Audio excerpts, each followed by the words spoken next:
Hello boys, today I am going to discuss about the rest of the activities of the book of nature.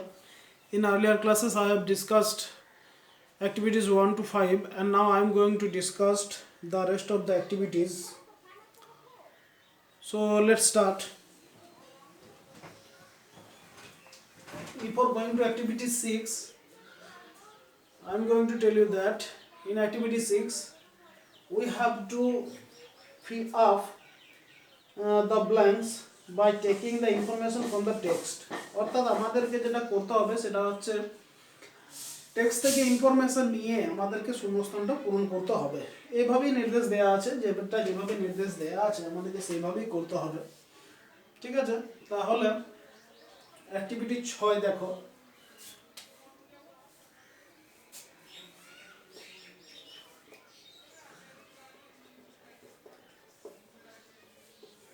Activity 6 দেওয়া আছে complete the following sentence with information from the text. অর্থাৎ text থেকে information নিয়ে কি করো না সম্পূর্ণ করো। লেখা আছে no book could have been, প্রথম যেটা আছে no book could have been written in old times because. অর্থাৎ পুরোনো দিনে কোনো বই লেখা হয়নি, কারণ কি? কারণ সেই সময় মানুষই তো ছিল না, কি আর পুরোনো বই লেখা হবে।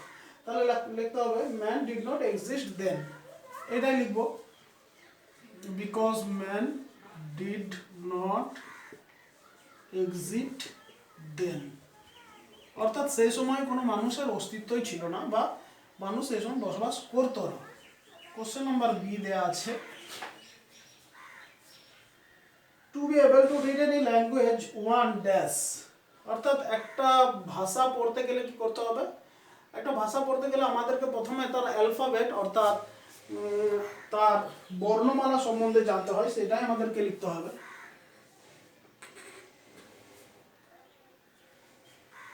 তাহলে আমরা লিখব to be able to read any language one দেয়া আছে, তাহলে ওয়ানের ক্ষেত্রে হ্যাজ হবে ওয়ান হ্যাজ টু লার্ন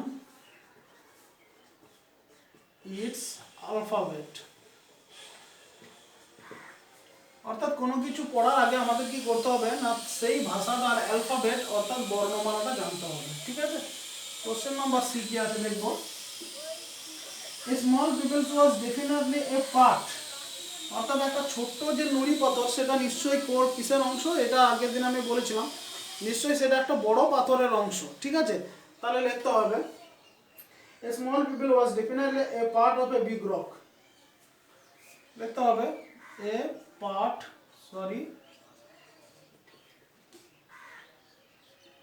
এই পার্টটা তো দেয়াই আছে, তাহলে সেটা লিখবো না।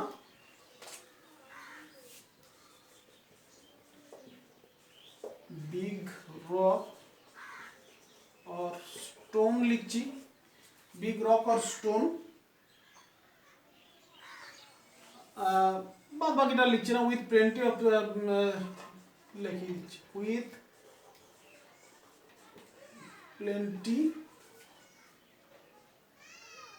plenty of edges and corners. Plenty of edges and corners. ওকে, তাহলে কি না একটা ছোট পাথর নিশ্চয়ই কোনো একটা বড় পাথরের অংশ যেখানে প্রচুর পরিমাণে কি থাকে এজ অর্থাৎ কোণাগুলো থাকে এবং কর্নার অর্থাৎ ধারালো কোণাগুলো থাকে, কিনারা এবং কর্নার বা ধারালো কর্নারগুলো থাকে।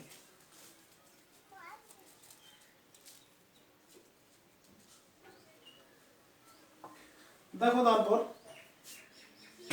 Question number D on the bitches at the sea side little children. অর্থাৎ সমুদ্র সৈকতে ছোট শিশুরা কি করে? তারা খেলা করে এবং বালির ক্যাসেল অর্থাৎ যেটা আমরা বলি বালির প্রাসাদ তৈরি করে। তাহলে লিখতে হবে can play and make castle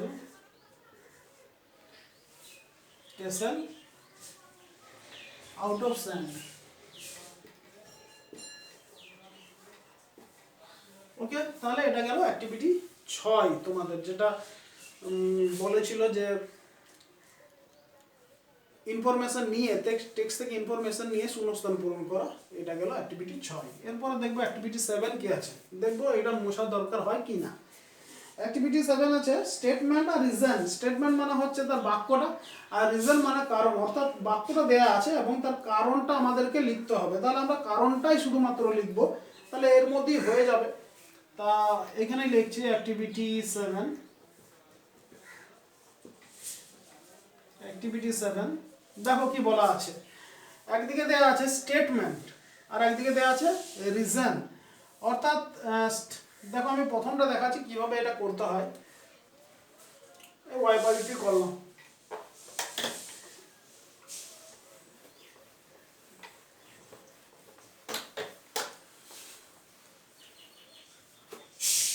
দেখো একদিকে দেয়া আছে স্টেটমেন্ট আর একদিকে দেয়া আছে রিজন। রিজন কথার অর্থ হলো কারণ। ওকে, আর স্টেটমেন্ট মানে বাক্যটা দেওয়া আছে। বাক্য প্রথমটা যদি আমি লিখি, fairy tales need not be true, এক নম্বরটা যেটা দেওয়া আছে, fairy tales need not be true, অর্থাৎ পরীর গল্পকে সত্যি হওয়ার প্রয়োজন নেই বা সত্যি হয় না, এটাই হলো অর্থ। তো কেন হয় না, এক্ষেত্রে তার কারণটা লিখতে হবে যে কেন গল্পের পরীর গল্প সত্য হয় না। কেন হয় না, কারণ এগুলো কোনো একটা সত্য ঘটনার উপর ভিত্তি করে হয় না, যেগুলো আমরা দেখেছি। ঠিক আছে, পরীর গল্পে থাকে যে ঘোড়ায় ডানা, যেটা ডানা এলা ঘোড়া সেটা আকাশে উড়ে, কিন্তু বাস্তবে আমরা দেখেছি না, ঘোড়া আকাশে উড়ে না। তাহলে এটা কোনো সত্যি হবে তার কোনো অর্থ নেই। তাহলে সেটাই আমাদের রিজন, অর্থাৎ কারণে সেই কথাটা লিখতে হবে। তাহলে কারণটা কি হবে দেখো, তাহলে যেটা বইয়ে দেওয়া আছে সেটা লিখবো। রিজন অর্থাৎ বিকজ আমি লিখবো, because it would not be based on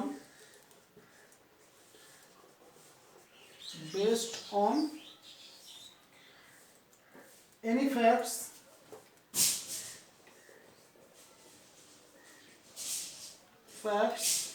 that we had seen। অর্থাৎ কি লিখলাম, কারণ it not be based on, কারণ এটা ভিত্তি নেই বা ভিত্তি করে না, এনি ফ্যাক্ট, কোনো একটা ঘটনা, দ্যাট উই হ্যাড সিন, যেটা আমরা দেখেছি, অর্থাৎ যে ঘটনাটা আমরা দেখেছি তার উপরে ভিত্তি করে কোনো ফেয়ারি টেলস লেখা হয় না, বা সেই তার উপরে ভিত্তি করে কোনো পরীর গল্প লেখা হয় না। তাই এটাকে সত্যি হওয়ারও কোনো কিছু নেই। ওকে, এরপরে 2 থেকে আমরা শুধুমাত্র এই রিজনগুলো লিখবো। ঠিক আছে, তাহলে স্টেটমেন্ট অংশটা আমি ওয়াইপ আউট করে দিলাম। এটা 1 নম্বর রিজনটা তো হয়েই গেল, 1 নম্বর রিজনটা এখানে লিখে দিলাম, 1 নম্বর রিজনটা। এবার 2 নম্বর রিজনটা আমি এখান থেকেই লিখবো। দেখো লেখা আছে a piece of stone or rock looks different from a pebble, অর্থাৎ একটা নুড়ি পাথর থেকে অন্য একটা বড় পাথর বা স্টোন, সেগুলো অন্য রকমের দেখতে হয়। কেন হয়, কারণ সেগুলোর মধ্যে কি থাকে, খাঁজ কাটা অংশ থাকে আর অনেক কিনারা থাকে, যেটা একটা নুড়ি পাথরে নেই। তাহলে সেটাই লিখবো।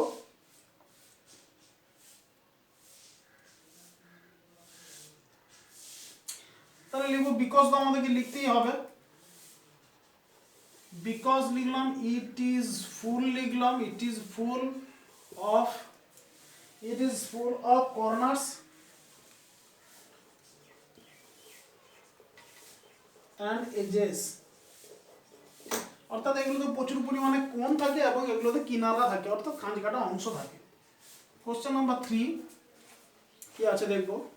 Question number 3, a bit of rock from stone mountain side reaches a little valley, অর্থাৎ একটা বড় পাথরের ছোট অংশ কি হয় না, পর্বতের উপত্যকায় এসে পৌঁছায়। কার মাধ্যমে পৌঁছায়, বৃষ্টির দ্বারা। তাহলে সেটাই লিখবো, because the rain washed it down, সেটাই লিখবো। তাহলে লিখবো because the rain washed it down, অর্থাৎ কি হয়, বৃষ্টিতে সেটা ধুয়ে নিয়ে চলে যায়। কোশ্চেন নাম্বার 4, কোশ্চেন নাম্বার 4 লেখা আছে all pebbles do not become sand, প্রত্যেকটা নুড়ি পাথর কি হয় না, বালি হয় না। কেন হয় না? কখনো সেটা কি হয়, নদী তার আগেই তাকে ছেড়ে দেয়, তাই হয় না।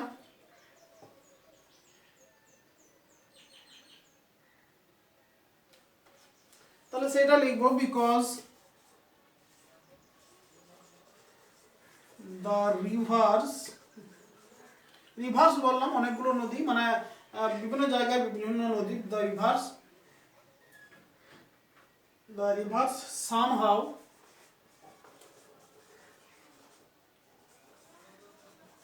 লিভ দেম বিহাইন্ড,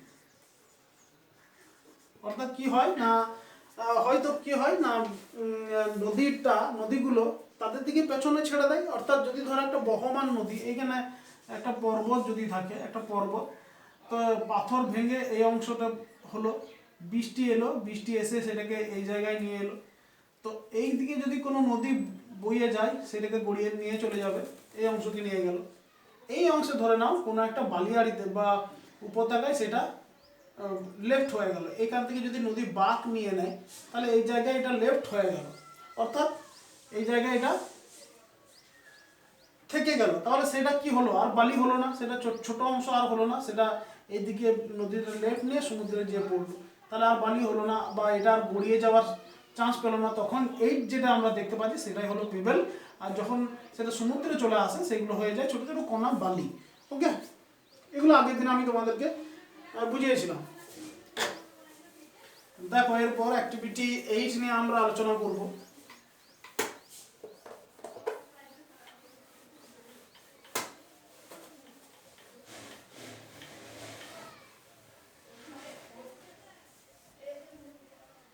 অ্যাক্টিভিটি 8 কি আছে দেখি। অ্যাক্টিভিটি 8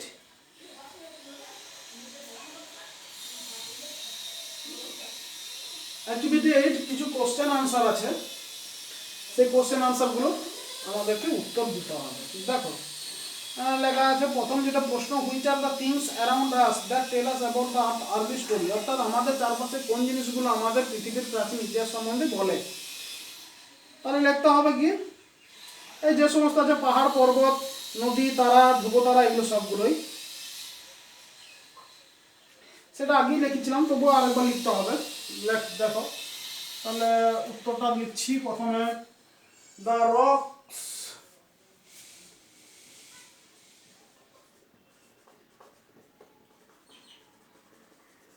বইটাই লিখছি, মাউন্টেন্স, সিজ,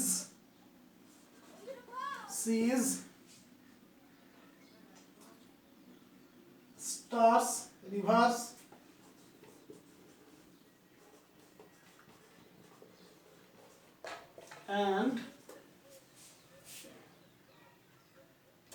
and না লিখে, এখন and লিখছি না, এগুলো সব কমা কমা দিয়ে লিখছি, রিভার্স, ডেজার্টস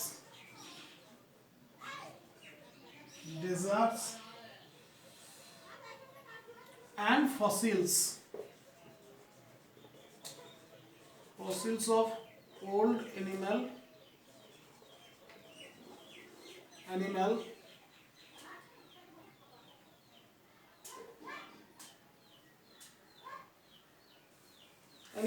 লিখলাম, tell us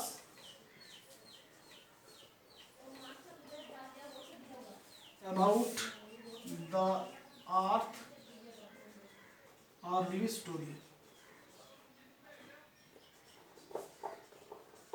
অর্থাৎ এগুলো কি করে না, আমাদের পৃথিবীর প্রাচীন ইতিহাস সম্বন্ধে বলে। কোনগুলো, পাহাড়, পর্বত, সমুদ্র, তারা, নদী, মরুভূমি, ফসিল অর্থাৎ জীবাশ্ম, পুরনো প্রাণীদের জীবাশ্ম, সেগুলো আমাদের পৃথিবীর প্রাচীন ইতিহাস সম্বন্ধে বলে। সেটাই চেয়েছে কোন কোন জিনিসগুলো বলে। 2 নম্বর প্রশ্ন দেখব, why does a people have a smooth surface, কেন একটা পিবেলের অর্থাৎ নুড়ি পাথরের চকচকে অংশ দেখতে পাওয়া যায়। এটা লিখিয়েছিলাম বা বলেছিলাম আগে।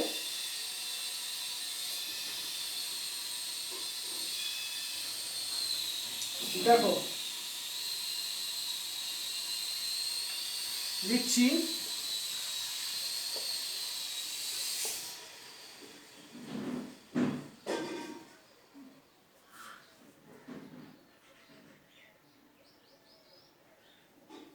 একটা বলেছে তাহলে পিপল লিখলাম, দ্য পিপল রোলস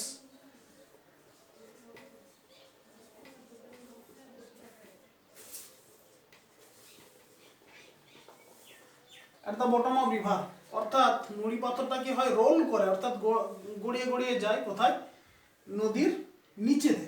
ঠিক আছে, এই পর্যন্ত লিখলাম। তারপরে then its edges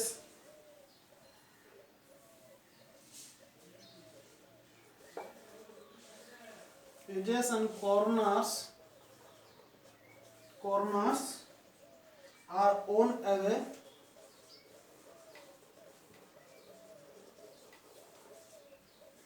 to make the rough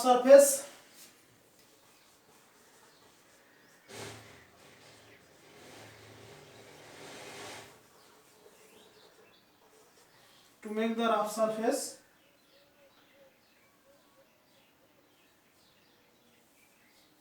appear smooth।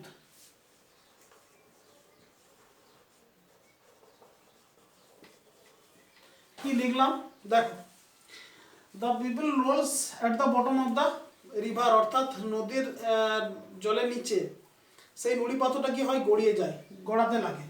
Then its edges, তারপরে এর কোণগুলো এন্ড কর্নার, কোণগুলো এবং এর ধারগুলো, এই যে মানে ধারগুলো, আর ওন অ্যাওয়ে অর্থাৎ ক্ষয়প্রাপ্ত হয়, to make the rough surface, এর কর্কশ ভূপৃষ্ঠটা অ্যাপিয়ার স্মুথ, এটা তারপরে চকচকে করার জন্য। ঠিক আছে, কোশ্চেন নাম্বার সি কি আসে দেখবো।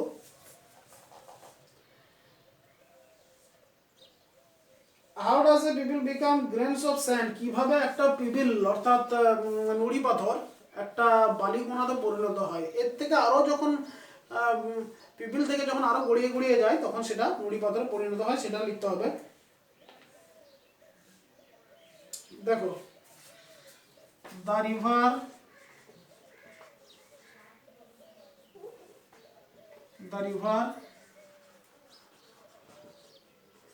carries it further,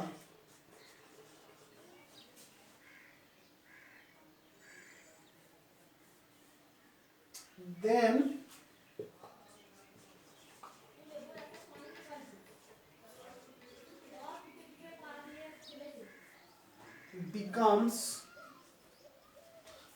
it becomes smaller and smaller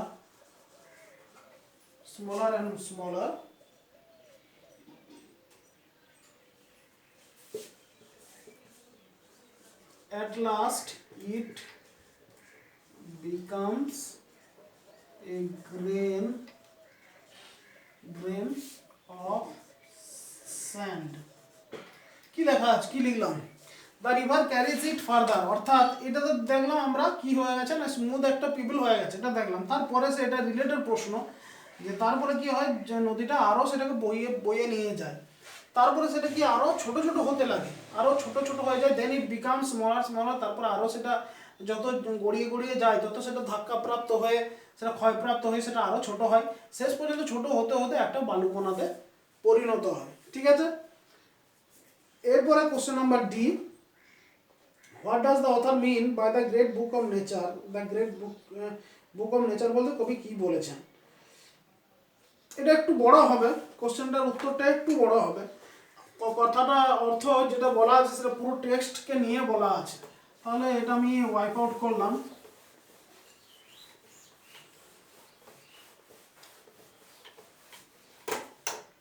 sorry,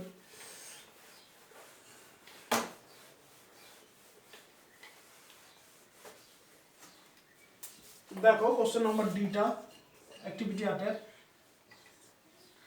বলা আছে গ্রেট বুক অফ নেচার বলতে কি বলা আছে, তাহলে গ্রেট বুক অফ নেচার অর্থাৎ প্রকৃতির বইকে বলা আছে।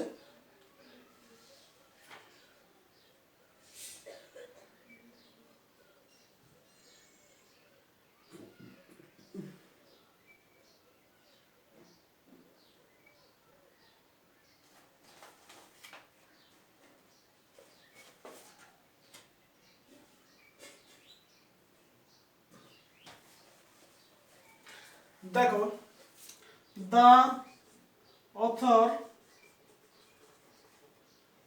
means by the great book of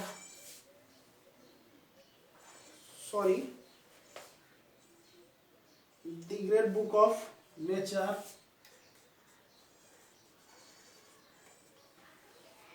the author means by the great book of nature is that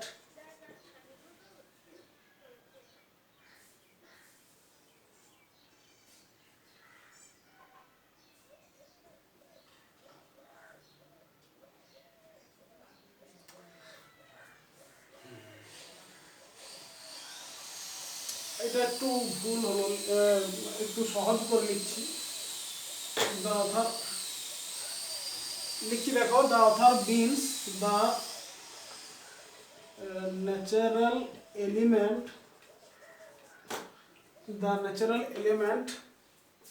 elements লিখছে অর্থাৎ প্রাকৃতিক সম্পদগুলো, বস্তুগুলো, elements like mountains, rocks, rivers, seas, stars, deserts.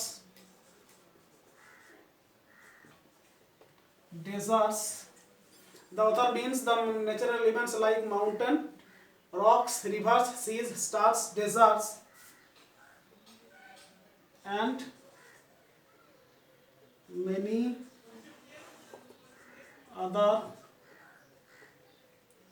others as the page of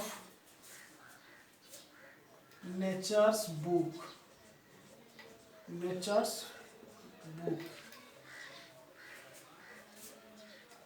If we want to read it, we should study those natural element. কি লিখলাম দেখো, সহজ হলো তবুও একটু কঠিন হয়ে গেল তোমাদের ক্লাস অনুযায়ী। দেখো, দ্য অথর মিনস অর্থাৎ কবি অর্থ বুঝিয়েছেন দ্য ন্যাচারাল এলিমেন্টস অর্থাৎ প্রাকৃতিক বিষয়বস্তুগুলোকে, লাইক মাউন্টেন্স যেমন পর্বত, রক অর্থাৎ এক্ষেত্রে পাহাড়, river, seas, stars, desert and many others এবং অন্যান্য জিনিসগুলো অ্যাজ দ্য পেজেস হবে এটা, as the pages of nature's book অর্থাৎ প্রকৃতির বইয়ের এক একটা পাতা হিসেবে, ওকে, বা প্রকৃতির বইয়ের পাতাগুলো হিসেবে।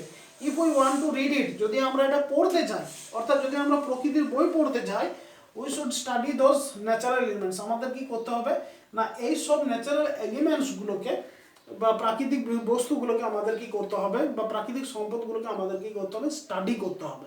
তাহলে তিনি নেচার বুক বলতে তিনি এটা কি বুঝিয়েছেন, ওকে। তাহলে তোমাদের অ্যাক্টিভিটি 8 এখানে শেষ হলো। অ্যাক্টিভিটি দেখো, তাহলে অ্যাক্টিভিটি 6, 7 আর 8 তোমাদের এখানে করে দেওয়া হলো। আশা করি এই ভিডিওটা তোমাদের অ্যাক্টিভিটি 9টা করেই দিচ্ছি। অ্যাক্টিভিটি 9টা আছে তোমাদের রিঅ্যারেঞ্জ আছে, অ্যাক্টিভিটি 9 যেটা আছে অ্যাক্টিভিটি 9 রিঅ্যারেঞ্জ আছে, অর্থাৎ কোনটা 1 হবে হবে, কোনটা 2 হবে, কোনটা 3 হবে সেটা লিখতে বলা আছে। তো আমি এটা আগে থেকে করে রেখেছিলাম, তাই শুধুমাত্র নাম্বারিংগুলো লিখে দিচ্ছি। যেটা এ সেন্টেন্স আছে সেটা হবে 2 নম্বর,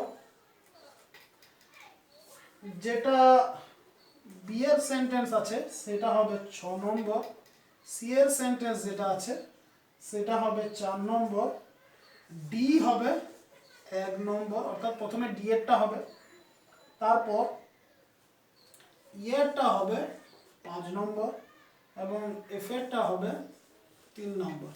তাহলে ডি এরটা 1 হবে, এরটা 2 হবে, এফ এরটা 3 হবে, মানে 3 নম্বর শ্রেণীর পরপর সাজাতে গেলে প্রথমে ডি হবে, তারপরে এ হবে, তারপর এফ হবে, তারপরে সি হবে, তারপর ই, তারপর বি। এই সেন্টেন্সগুলো এইভাবে সাজিয়ে লিখতে হবে। তাহলে তোমাদের এক্ষেত্রে এখানে তোমাদের 7, 8, 6, 7, 8 এবং 9 তোমাদের এই অ্যাক্টিভিটিসগুলো আলোচনা করা হলো। আশা করি এই অ্যাক্টিভিটিসগুলো তোমাদের করতে এই ভিডিওটা তোমাদের সাহায্য করবে। যদি কোনো রকমের তোমাদের সমস্যা হয় তোমরা আমাকে লিখে জানাবে। Okay, that's all for the day and for the moment. Thank you very much.